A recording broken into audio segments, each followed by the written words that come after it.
Hey guys, welcome back to the house. Listen, we have a slew of topics we need to go over. First things first, RHOA. Kandi Burruss Tucker is on her platform on Speak On It, questioning how Shereé Whitfield afforded that $40,000 living room.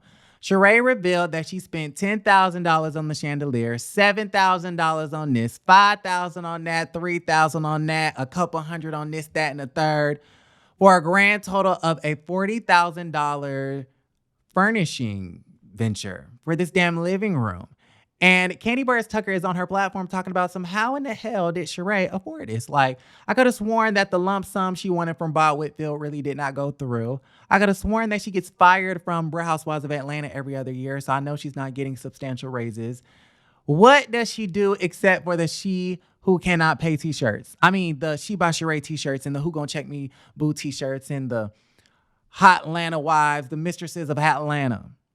What do you do, Shereé? So Kandi's on her Speak On It, basically asking the questions that we want answers to. Now, Kandi went as far as to question whether if it was Tyrone's money that he grifted, that he scammed, was it that money to help pay for the $40,000 living room? Did he help her afford the damn furnishings in that basement, the theater, the dining room, the grand room, the massage tables, the pool table? Was it Tyrone and his stolen money? Questions that definitely need answers. You guys, let me know in the comments down below. But speaking of Tyrone, y'all, tell me why Shereé was on the after show recently on BravoTV.com, and she basically reveals the fact that when Tyrone first got out of jail, he was calling TMZ, selling stories, having the paparazzi outside of the airport, catching them. All of those stories that came out via TMZ and other platforms when he first got out of jail was planted by Tyrone himself. All of those photos that he leaked were planted by Tyrone himself. And my whole thing is, we knew that Tyrone was a fame whore. We knew that Tyrone was a grifter. We know that Tyrone is a scammer. And Shereé knew this too, even though she stood up there in Nene's face talking about no, he's appealing it, dummy. My whole thing is, she says that Tyrone caught the paparazzi on them when he first got out of jail in Philly, in Philadelphia. And y'all, TMZ ain't even in Philly. So TMZ had to outsource a photographer to go out there to the airport in Philadelphia and catch them getting off the plane or whatever the hell was going on. So my whole thing is, Shereé, if you knew this information, why were you still with him? If you knew that there were all these red flags, why did you continue to date him? And I understand us as hopeless romantics, we ignore the red flags, but how can you ignore that big old red flag that's basically suffocating your ass on top of your damn head, on top of that wig? How can you ignore the fact that this man is calling TMZ to catch y'all outside the Philly airport? That makes no sense to me. That's weird. That's odd. It's giving weirdo. Right? So I don't know how that's going down. And then Shereé is also on this after show talking about how Drew and Ralph are fraudulent and I have some information. And she says that she's going to release this information at the reunion, which I'm super excited about. But here's my thing. Per Shereé's own standards, being a fraud or a scammer is not a bad thing because you willingly dated a grifter. So by your own standards, being a fraud is not a problem. So why are you trying to reveal the fact that Ralph and Drew Sidora are scammers or fraudulent or whatever the information you have that you want to release at the reunion? Like, I'm a little bit confused at the situation. You guys let me know. That was all that I had for RHOA. No, I'm not going to talk about Portia. You guys have been trying to get me to talk about Portia and her endeavors. And when we have the news, we will talk about it.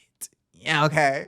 Shout out to my girl, Portia. I mean, the bags don't stop and the hoes is going to stay mad. Y'all going to stay mad. Jen Shah. Okay, let's go to Salt Lake City. Jen Shah pled guilty to wire fraud, conspiracy to commit wire fraud or something to that effect because she was out here scamming the elderly, selling them services that had little to no value. Let's go ahead and look up some articles. I try not to do too much reading But in a nutshell, I knew sis was guilty. I knew she was a grifter. Speaking of frauds, I mean, this whole episode of House of Aaron is all about frauds, okay? Fraudulent behavior, because we're going to talk about Kenneth Benning too. The Real Housewives of Salt Lake City star appeared in a New York court on Monday to take part in a change of plea hearing. She switched her original plea of not guilty to guilty, taking responsibility for the fraud and money laundering charges, right?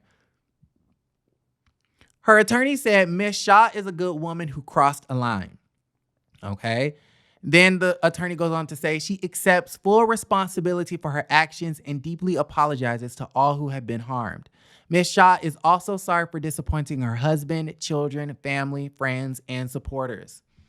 Jen pled guilty because she wants to pay her debt to society and put this ordeal behind her and her family.